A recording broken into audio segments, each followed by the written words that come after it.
WBCS প্রিলিমসে আসা percentage একটা খুবই গুরুত্বপূর্ণ টাইপ। কি বলা হচ্ছে, অরুণের আয় বরুণের থেকে 30% বেশি হলে বরুণের আয় অরুণের থেকে কত শতাংশ কম।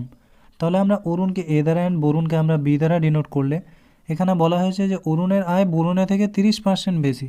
তাহলে বরুণের থেকে 30% বেশি, বরুণের আয় যদি আমরা 100 টাকা ধরি, অরুণের আয় তবে 130 টাকা হবে, অর্থাৎ 30% বেশি বলা হয়েছে। এবার বলা হয়েছে যে বরুণের আয় অরুণের থেকে কত শতাংশ কম। তাহলে এমনিতে কম 30, তাহলে যার থেকে কম অর্থাৎ অরুণের থেকে কত কম, এমনিতে 30 কম, বাট আমাকে শতকরায় আনসার চেয়েছে, শতকরায় কত, তাহলে 130-এ কম 30, তাহলে 100-তে কম কত, তাহলে 0 0 কেটে গেল, তাহলে হবে 300/13। তাহলে আমি যদি কাটাকাটি করি 13 2 26 অ্যান্ড 3 3 39, তাহলে 23 পয়েন্ট সামথিং হবে। তাহলে অপশান এ, একটাই অপশানে 23 পয়েন্ট সামথিং আছে, তাহলে অপশান এ হয়ে যাবে সঠিক উত্তর।